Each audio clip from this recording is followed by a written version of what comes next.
que cambia la de...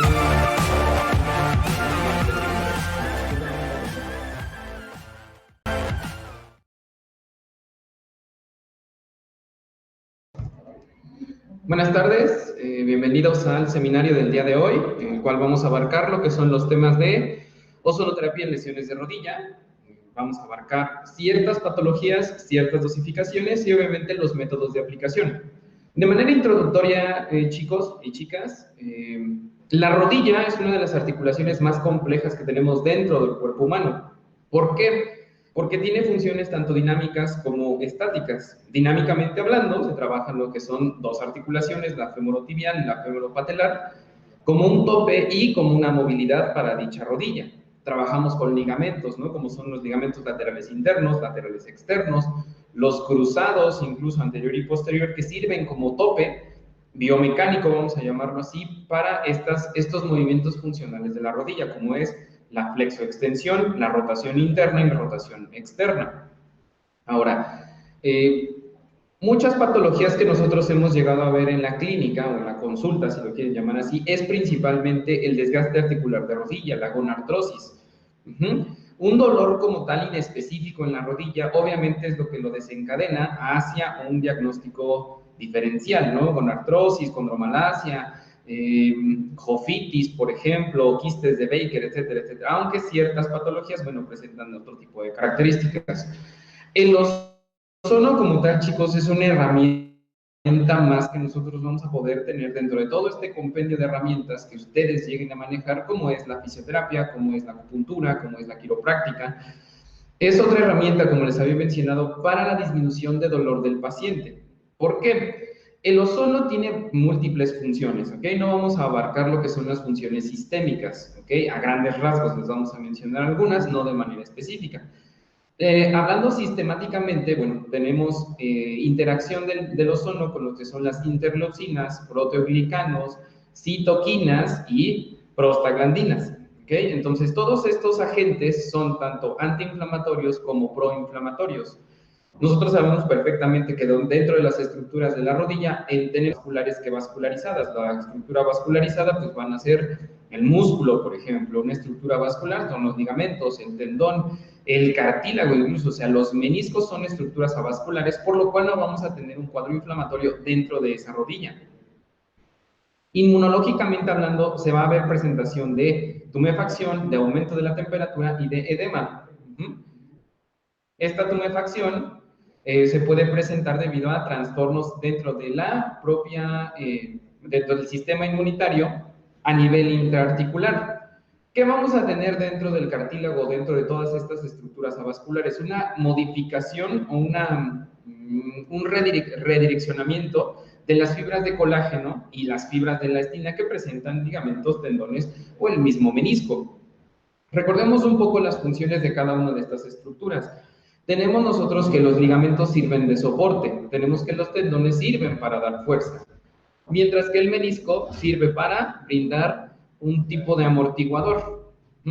Este amortiguador va a ser para ciertos movimientos, principalmente movimientos repetitivos como son la marcha, como son el correr, por ejemplo, el saltar, o incluso el también brindar un soporte a la bipedestación, o sea, al estar estático en un punto con las dos piernas sobre la superficie. Entonces, hay ciertos factores, chicos, que nos favorecen o nos tienden a favorecer un trastorno dentro de las rodillas. Uno de los más claros es el sobrepeso, por ejemplo. El sobrepeso derivado de una mala alimentación, de una nula actividad física, o sea, de un paciente con sedentarismo, nos va a llevar a un aumento del estrés oxidativo.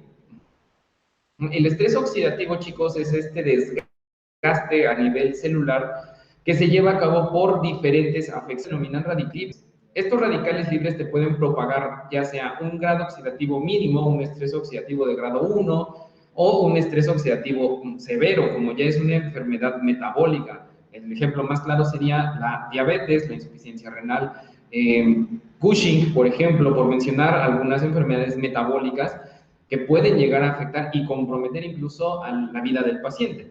Hablando de lesiones de rodilla, chicos, estamos hablando de un estrés oxidativo moderado, que sí viene derivado de otros factores, pueden ser factores genéticos, por ejemplo, como es la hiperlaxitud de rodillas, como puede ser la hiperextensión o el genum valgo, el genum varo, que son constantes genéticas que nos pueden llegar a resultar en hiperextensión ligamentaria, que nos puede llevar a un esguince de primer grado, de segundo grado o la ruptura total del mismo, un sobreesfuerzo o sobrecarga en el punto del tendón, en la carga del tendón y en la contractibilidad del músculo, que nos va a llevar a un trastorno miofacial, que nos puede llevar incluso a un trastorno más grave como es un desgaste articular de rodilla.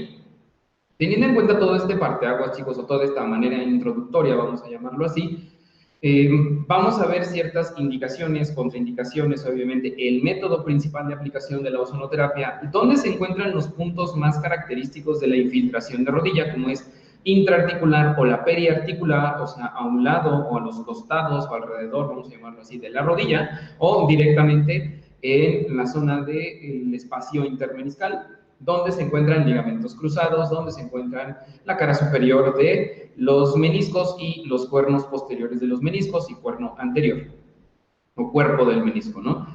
Entonces, si tienen alguna duda, pues bueno, el material que voy a estar utilizando aquí, las dudas que ustedes tienen, por medio de la lectura de este artículo. Entonces, de manera introductoria, chicos, vamos a tener que el ozono, pues bueno, es un gas inestable que nosotros lo encontramos en la atmósfera, o en este caso en la estratosfera, que tiene la característica principal de ser un radical libre, pero este radical libre no es tan agresivo, vamos a llamarlo así, es selectivo mediante sus respuestas o sus efectos hacia el organismo. El ozono siempre va a andar trabajando o se va a estar metabolizando principalmente en ácidos grasos poliinsaturados o ácidos carboxílicos de cadena larga. Una vez que están interactuando el ozono con estos ácidos grasos, lo que vamos a generar es peróxido. Es una peroxidación que nosotros, de hecho, nosotros también lo tenemos de manera endógena. Entonces, esta peroxidación me va a generar ozónidos primarios y ozónidos secundarios. El objetivo, perdón, de cada uno de ellos es completamente diferente. Por ejemplo, los ozónidos primarios lo que generan es una regulación y una inhibición, principalmente de efectos secundarios o efectos del estrés oxidativo. Como pueden ser fatiga, por ejemplo, eso lo va a empezar a regular e incluso va a empezar a estimular, que es lo que generarían los ozónidos secundarios, una regulación de toda actividad inmunológica, metabólica y energética. Esto hablándolo a grandes rasgos. El ozono médico es una mezcla de oxígeno ionizado y de ozono en porciones variables. Esta porción, chicos, es una relación a 5% de ozono, 95% de oxígeno.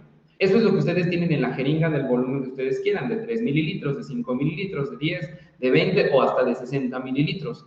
¿Okay? ¿Puede variar? Sí, sí puede variar. De hecho, vamos a tener mayor tendencia hacia el oxígeno. Puede ser que incluso tengan 99.5 de oxígeno y 0.5 de aquí, el a la segunda. Lo hace un gas que tiende a agregar carboxílicos de cadena larga, inmediatamente regresa a ser oxígeno, que también es un efecto benéfico para el paciente. ¿Por qué? Porque prácticamente con el oxígeno nosotros podemos llegar, hablando de una vía sistémica, al hematocrito, generando un proceso de reología que pueda presentar la capa vascular, una mayor permeabilidad de la capa vascular por liberación de óxido nítrico, objetivo dentro de la vía sistémica. Dentro de la vía local, al mejorar la microcirculación, chicos, tenemos una mayor síntesis y mayor efectividad en la misma síntesis que acabo de mencionar de colágeno y elastina dentro del ligamento, de la rodilla, ¿no? Entonces, si se dan cuenta, de hecho, es una terapia mínimamente invasiva, vamos a ponerlo entre comillas, con mínimas contraindicaciones y, de hecho, efectos secundarios prácticamente nulos. Los efectos secundarios no es del ozono como tal, sino de la praxis del mismo terapeuta. En este caso, las medidas de sepsis y antisepsis, el lavado correcto de manos, el enguantado, obviamente el quitarme anillos, pulseras, relojes, el limpiar perfectamente la rodilla, vamos a generar una técnica séptica y vamos a poder lograr un problema más grave, como es una osteomielitis, pero esto es más derivado de la aplicación del terapeuta, no tanto de las propiedades del ozono o no tanto de la misma aplicación del ozono. De hecho, cualquier aplicación que ustedes gusten, chicos, tanto sistémica como local, vamos a tener más el factor del error humano, tanto en dosificación como en vía de administración, como en el mecanismo de aplicación o la vía de administración y los pasos que debes de llevar a cabo. Hablando de las propiedades médicas del ozono, tenemos algunos, como es oxigenante, es revitalizante, es antioxidante y es un inmunomodulador. Estas 4 que acaban de observar ustedes aquí en estas propiedades, estamos hablando un poquito más de lo que es las vías sistémicas. Oxigenante porque es que aumenta la capacidad de la sangre para absorber y transportar mayor cantidad de oxígeno. Esto se hace mediante una autohemoterapia mayor o una autohemoterapia menor. Se ve mayor beneficio en la primera mencionada, en la autohemoterapia mayor es donde vamos a ver mayores efectos. ¿Por qué? Porque es la terapia, de hecho, la más potente que ustedes pueden utilizar dentro del compendio de vías de administración del ozono. Tenemos que es revitalizante porque estimula la circulación sanguínea, como se los había mencionado. Hay un estímulo en la microcirculación, hay un estímulo a nivel celular y hay un estímulo a nivel tisular y orgánico. Es un antioxidante ya que retrasa el envejecimiento celular. De hecho, muchos manejan que es una terapia antioxidativa, es antienvejecimiento, vamos a llamarlo así, pero no se va a manifestar inmediatamente en rostro, en pelo, en uñas. Se va a manifestar inmediatamente en las células e inmediatamente en la actividad física. Nosotros tratamos, cuando es una vía sistémica, lo que son el ciclo de Krebs, el ciclo de la beta-oxidación, la glucólisis y la gluconeogénesis. Diversos procesos que nos favorecen, diversos procesos metabólicos que nos favorecen a una mejora en la capacidad antioxidativa y en la capacidad energética y metabólica del paciente. Inmunomodulador porque es capaz de estimular las defensas inmunológicas.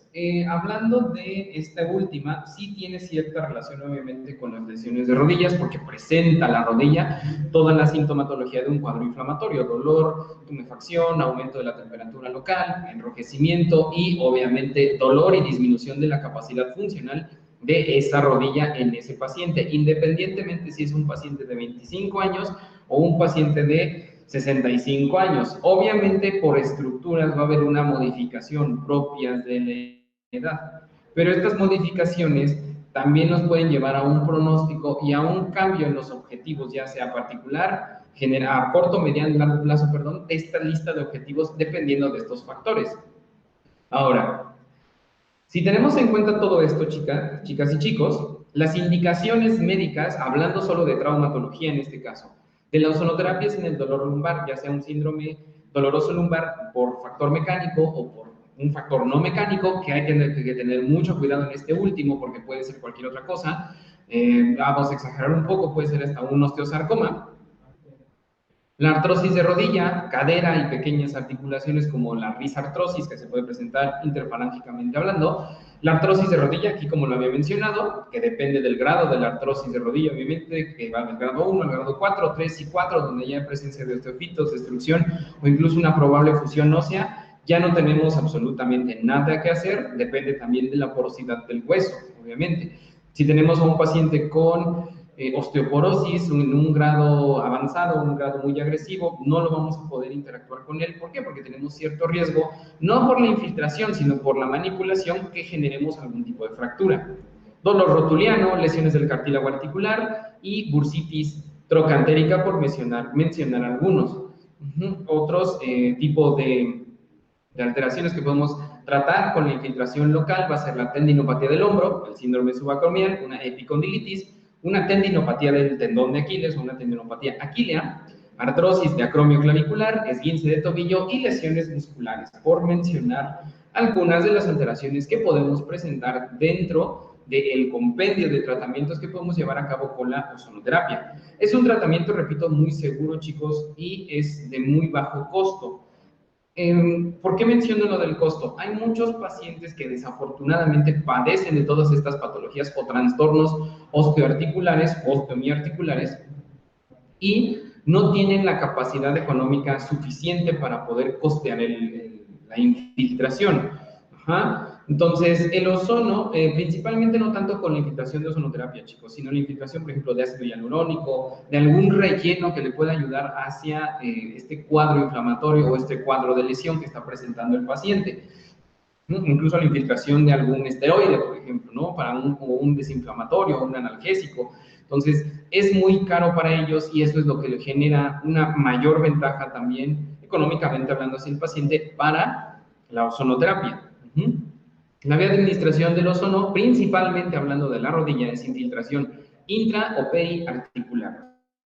¿Sí? Adentro de la articulación o a los lados de la articulación. ¿Ok?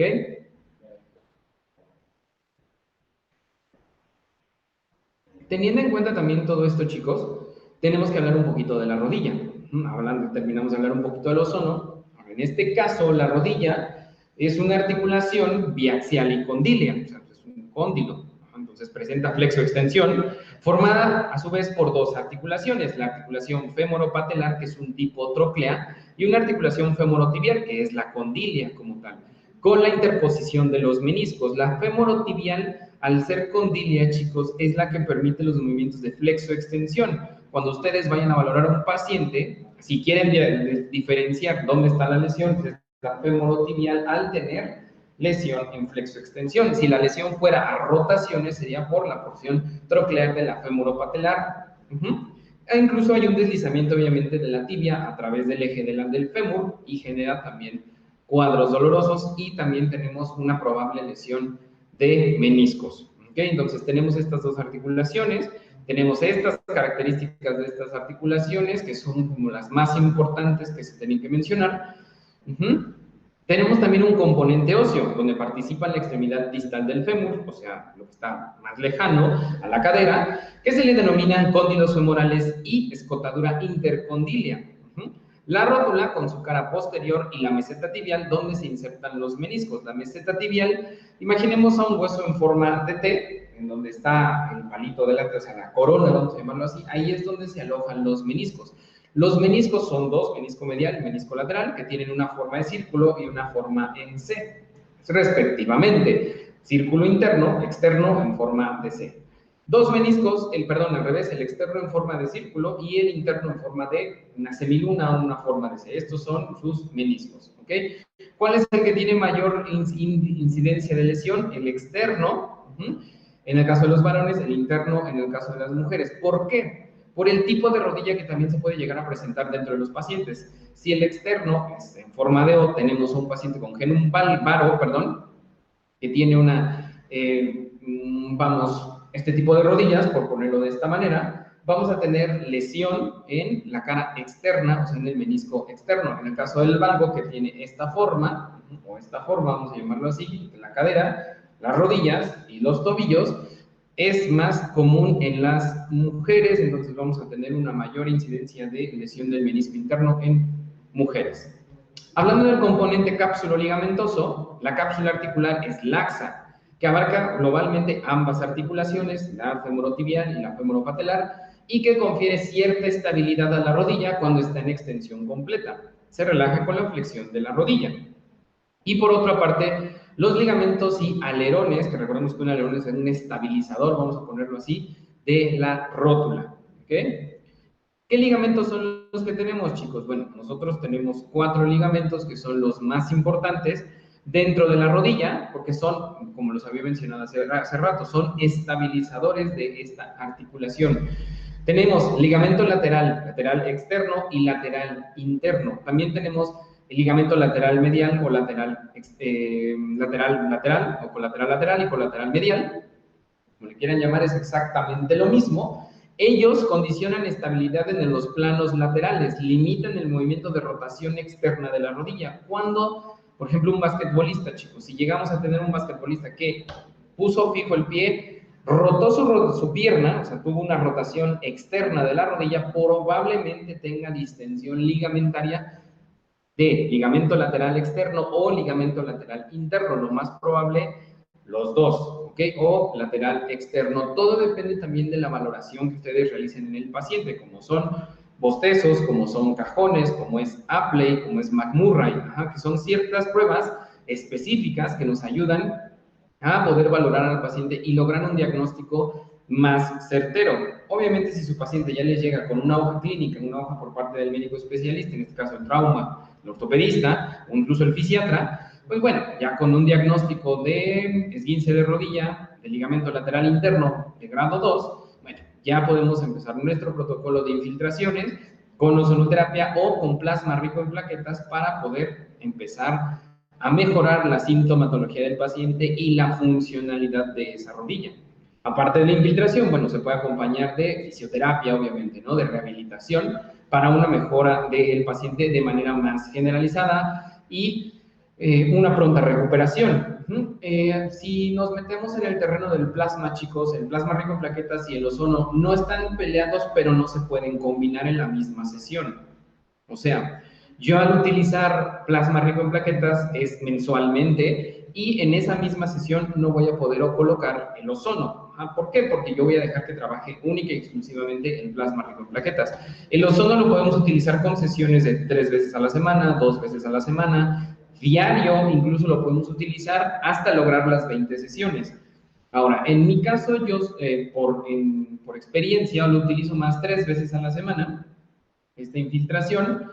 El plasma obviamente lo dejo de manera mensual y aparte le dejo ciertos ejercicios de rehabilitación, de fortalecimiento, de ganancia de tono, de aumento del rango de movimiento y disminución de una probable reincidencia de lesión, y el paciente queda pues muy bien parado, o sea, queda con una mejora considerable de la funcionalidad de la rodilla, una disminución de probabilidad de reincidencia de lesión. Entonces el paciente prácticamente está íntegro y puede reincorporarse a sus actividades de la vida diaria o incluso en actividades deportivas. Eso es lo que yo realizo.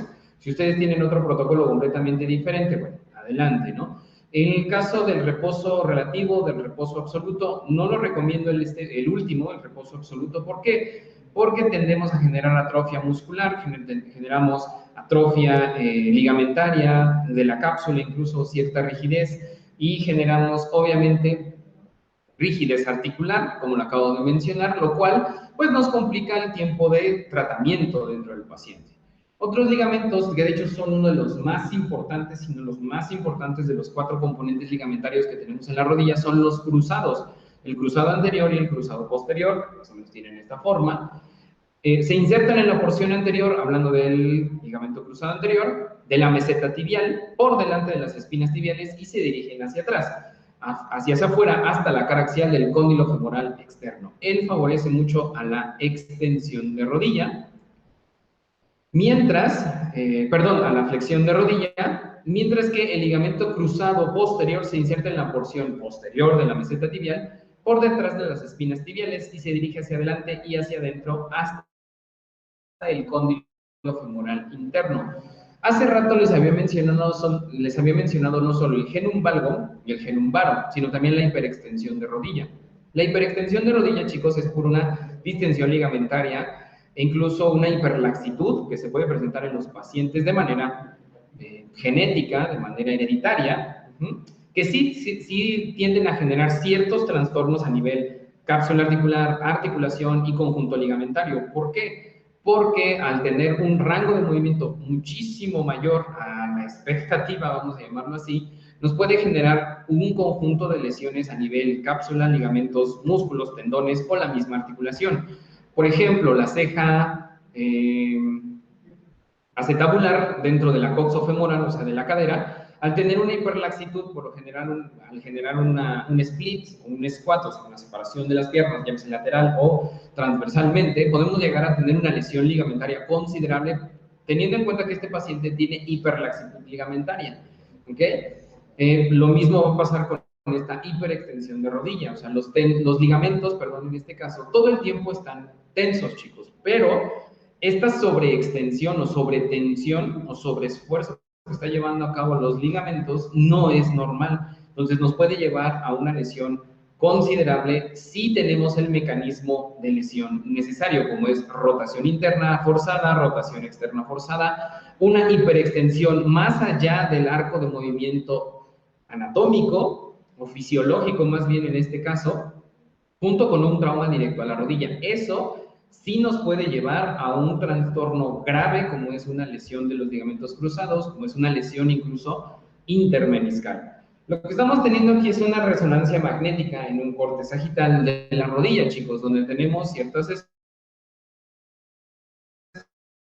estructuras que vamos a observar para el estudio o el análisis de la rodilla, donde tenemos que es en el número 1 tenemos a la rótula, los cóndilos femorales en el número 2, la meseta tibial en el número 3, el menisco interno en el número 4, la bolsa subcuadricipital que está en el 5, tenemos la bolsa prerrotuliana que está en el número 6, Tenemos la grasa de Hoffa, que es el número 8, que esta es la jofitis, que es una inflamación dentro de esta grasa de Hoffa, que se presenta por movimientos repetitivos de flexoextensión, que a veces se tiende a confundir con lo que es la gonartrosis, con los de la rodilla o un problema de meniscos. Entonces, la resonancia magnética, de hecho, es una función, un método de diagnóstico muy funcional para poder separar los diagnósticos de todo lo que acabo de mencionar. ¿Ok? Tendón rotuliano que tenemos en el número 9, el músculo vasto interno o intermedio, que es el número 10, está aquí arriba. Tenemos el 11, que es el recto anterior, aquí lo tenemos. El músculo delgado plantar, el número 13. El sóleo, está en el 14. El 15, el gémino externo o gemelo externo. El bíceps femoral, que es en el 16, que pertenece a los isquiotibiales. El tendón del cuádriceps, que es el número 17, que se encuentra aquí, y la arteria tibial anterior, que es el número 18. ¿Okay? Por mencionar algunas estructuras de la rodilla. ¿Okay? Ahora bien, chicos, después de observar estos, también vamos a poder observar ciertos paneles donde vamos a tener una lesión de rodilla, como por ejemplo la cara anterior, la cara posterior, la cara lateral. ¿Okay? Este tipo de lesiones, chicos, nos tienden a conllevar a brindarnos un diagnóstico o acercarnos a un diagnóstico un poquito más certero. Todo depende también, obviamente, de la movilidad de la rodilla y los grupos musculares que intervienen. Por ejemplo, tenemos la extensión, que es el cuádriceps, el tendón del cuádriceps, la rótula y el tendón rotuliano, todo el tiempo están en extensión. A la flexión, tenemos rotación interna y la rotación externa, que es semimembranoso, semitendinoso, sartorio, recto interno y popliteo, la rotación interna. Externa tenemos el bíceps femoral, el tensor de la fascia lata, que no es un flexor de la rodilla como tal. Eso sería en la movilidad de la rodilla, en cuestión de musculatura. Tenemos también en una resonancia con un corte axial, de nuevo, el tendón rotuliano, la grasa de Hoffa en el número 2, que se encuentra aquí, el bíceps femoral, que se encuentra en el número 3, que se encuentra por acá, ligamento lateral interno, aquí está, ligamento lateral externo, 4 y 5 a su vez, el músculo popliteo, que es el 6, popliteo, perdón, que es el número 6, el nervio tibial, que es el 7, que cuando se llegan a tener ciertos adormecimientos o ciertas paresias en este tipo de lesiones, podemos estar hablando que también estamos teniendo un trastorno en el nervio tibial o en el peroneo común, o sea, porciones del nervio ciático. No desde el origen del nervio ciático, o sea, no desde las lumbares, o no desde el complejo lumbosacro, sino ya en este segmento justo donde en el hueco popliteo se genera la bifurcación de estos dos nervios. También podemos llegar a tener trastornos neurológicos del paciente por compresión, incluso por un derrame, o sea, un derrame sinovial o sangre que se encuentre dentro de la rodilla, podemos llegar a tener este adormecimiento en la pierna. Tenemos musculatura como es el sartorio, el recto interno, el semitendinoso, semimembranoso, los gemelos, el delgado plantar, el menisco lateral, que es el número 17, el 18, que es el menisco medial, y el ligamento cruzado posterior en el número 19, que es una porción muy pequeñita que se encuentra aquí. Quiero creer que este es el cruzado anterior. Tenemos la localización anatómica por patologías de la rodilla. En la cara anterior, por mencionar algunas, tenemos tendinopatía cuadricipital y rotuliana, o sea, un trastorno en el tendón, condromalacia rotuliana, síndrome femoropatelar, enfermedad de Osgood-Scheffler, bursitis prerotuliana e infrarrotuliana, enfermedad de Hoffa, hofitis, enfermedad de Sitgin-Larsen-Johansson, el derrame articular, que puede ser artritis traumática, descartando fracturas, artrosis, enfermedades inflamatorias como artritis reumatoide, lupus y otro conjunto de enfermedades autoinmunitarias que afecten al sistema osteomiarticular, enfermedades del depósito de microcristales como es la gota o la condrocalcinosis, artritis infecciosa y una sinovitis. Eso es en la cara anterior. En la cara posterior, los quistes de Baker, aneurismas arteriales, trombosis venosas o linfodenopatías, o sea, un trastorno linfático, que obviamente ya eso nos puede llevar a otro tipo de diagnósticos un poco más graves, hablando del sistema linfático. La cara lateral, que es una tendinitis o una tendinopatía bicipital, un esguince del ligamento lateral externo, meniscopatía externa, quiste meniscal, tendinopatía poplitea, rodilla del corredor, que es una tendinocinovitis o una tendinopatía con bursitis de la cintilla iliotibial. Una cara medial, que es una tenosinovitis y bursitis de la pata de ganso, el esguince del lateral interno, bursitis innominada, que sería la bursa del ligamento lateral interno donde tenemos la lesión, enfermedad de Pellegrini-Stieda, meniscopatía interna y quiste meniscal, eso por mencionar algunas enfermedades que se pueden encontrar ustedes en cada una de estas caras. Hablando obviamente de la rodilla. Los criterios, aquí ahorita, en este caso, chicos, vamos a enfocarnos en la gonartrosis, porque es como la más común, vamos a llamarlo así, de todas las que acabamos de observar, seguir obviamente de las tendinopatías por sobreesfuerzo, por sobrecarga en cuestión del entrenamiento o de un movimiento repetitivo. Pero en este caso vamos a hablar de las gonartrosis. Tenemos criterios clínicos y radiológicos y clínicos y de laboratorio. En los criterios clínicos, dolor en rodilla que sea de +3, de estos rubros, va a ser mayor de 50 años, rigidez matinal que sea menor a 30 minutos, crepitación ósea, sensibilidad ósea, engrosamiento óseo de la rodilla y no hay un aumento de la temperatura. Eso a nivel de criterios clínicos. Como les había mencionado, tenemos esta cuestión de la edad, que aquí, como menciono, es mayor de 50 años, ya es un criterio que probablemente este paciente, si no hace ejercicio o si no es un paciente que no presenta sobrepeso, más bien que presenta sobrepeso, pues va a ser un criterio que también se debe de tomar en cuenta. El peso del paciente, los hábitos alimenticios del paciente, los hábitos de ejercicio y entrenamiento del paciente. ¿Por qué? Porque también puede tener más de 50 años, pero resulta que el paciente o la paciente es o era bailarina de ballet, o sigue incluso corriendo, o haciendo natación, o haciendo ciclismo, o haciendo caminatas, o atletismo, y resulta que no cumple con el primer criterio de los 50 años, porque ya se tiene este otro criterio, que tiene una vida muchísimo menos sedentaria y tiene una dieta balanceada. Los criterios clínicos y radiológicos es dolor en rodilla con diagnóstico de osteofitos y cualquiera de los siguientes rubros que estamos mencionando a continuación. De nuevo, la edad mayor a 50 años, rigidez matinal menor a media hora y un crujido articular. ¿Okay? Criterios clínicos y de laboratorio, que es el dolor de rodilla más cualquiera de los 5 rubros que estamos viendo a continuación. Edad, de nuevo, mayor a 50 años, rigidez matinal de menor a 30 minutos, crepitación ósea, sensibilidad ósea, engrosamiento óseo de la rodilla, no hay un aumento de la temperatura, una frecuencia respiratoria de 1/40, líquido sinovial compatible, y dolor de rodilla con más de 5 de 9, sensibilidad al 92% y tiene una especificidad del 75%.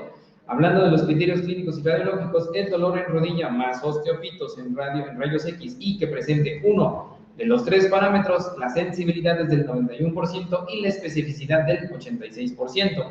El dolor en rodilla meramente más cualquiera de estos 6 rubros y que cumpla con 3, tenemos sensibilidad del 95% y un 70% de especificidad del diagnóstico. Si se dan cuenta, chicos, el más efectivo es criterios clínicos y aparte radiológicos. ¿Ok?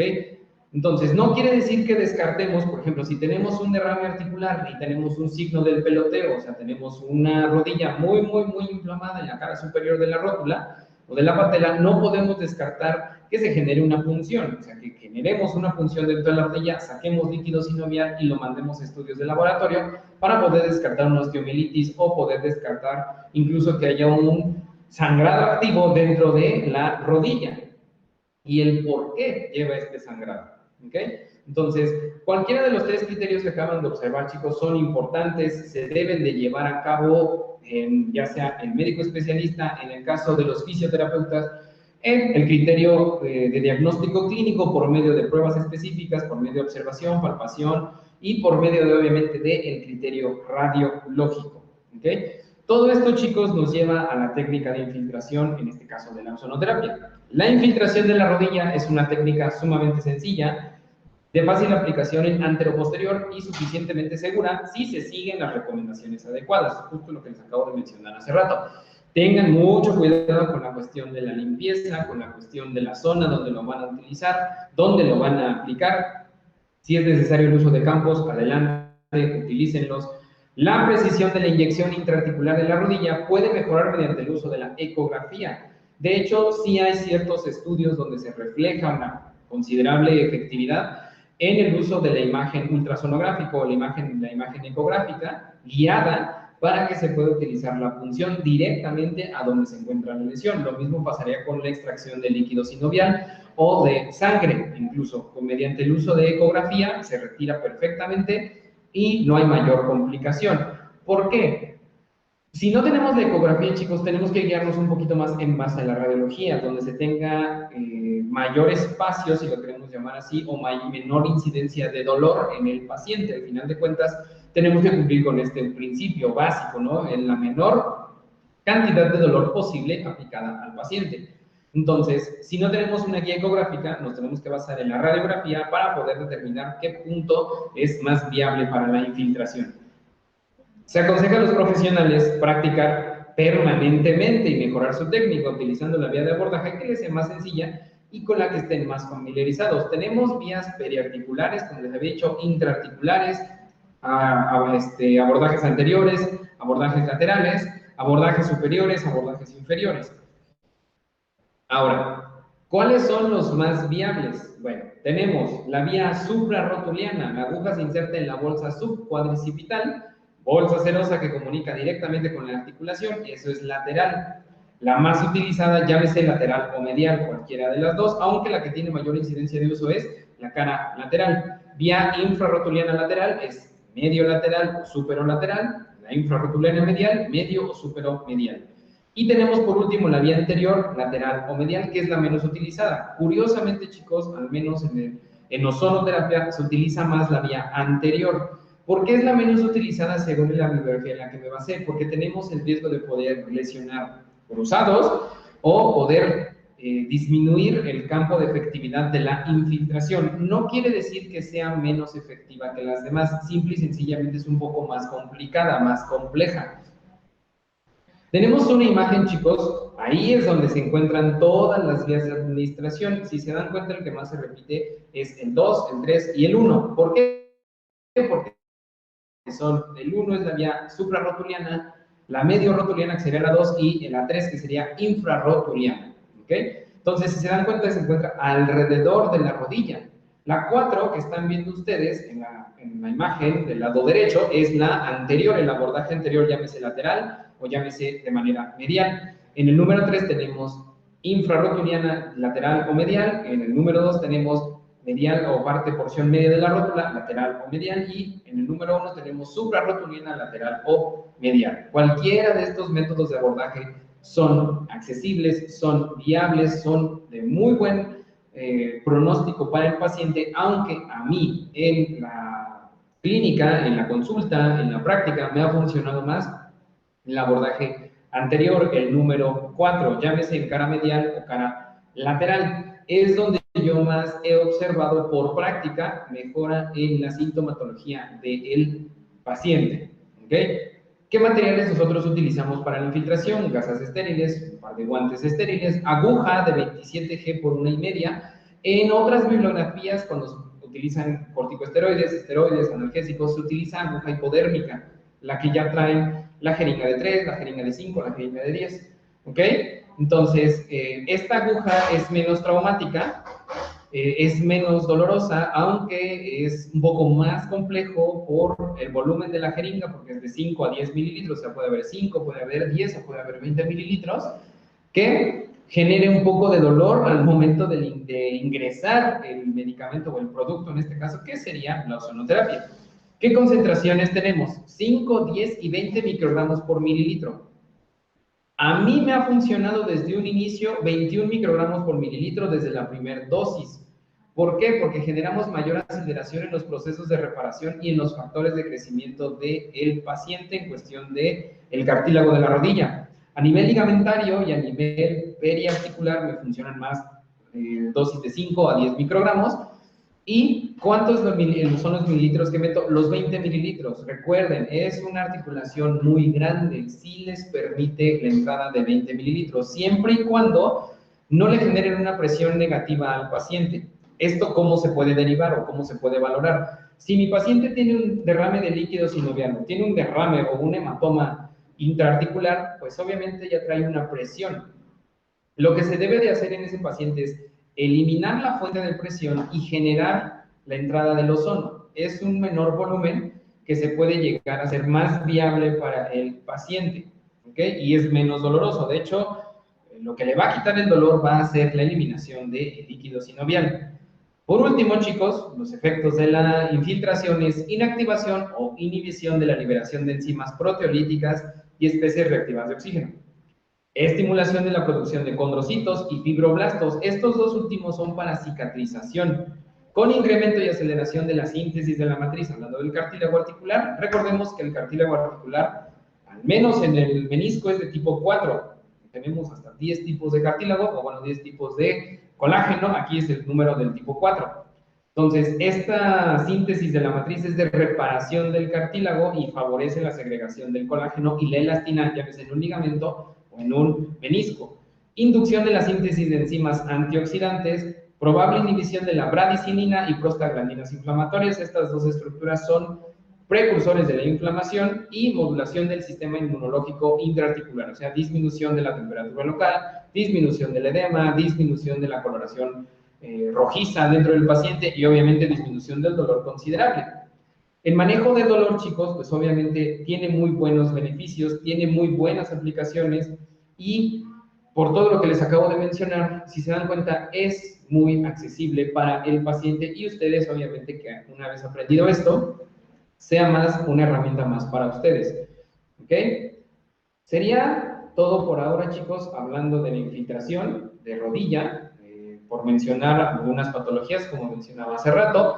Entonces, hablando ya para terminar o para concluir esto, chicos, económicamente hablando es muy viable para sus pacientes, para ustedes es de muy fácil acceso, para el paciente es el mínimo de lesiones probables y obviamente es el mínimo de riesgo de algún cuadro infeccioso dentro del paciente, siempre y cuando ustedes cumplan con todos los parámetros que se debe de llevar a cabo para la infiltración de este paciente con estas diversas patologías, chicos.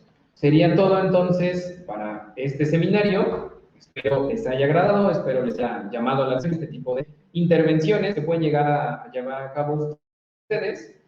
Y bueno, sin más por el momento, me despido por ahora y que tengan un excelente día.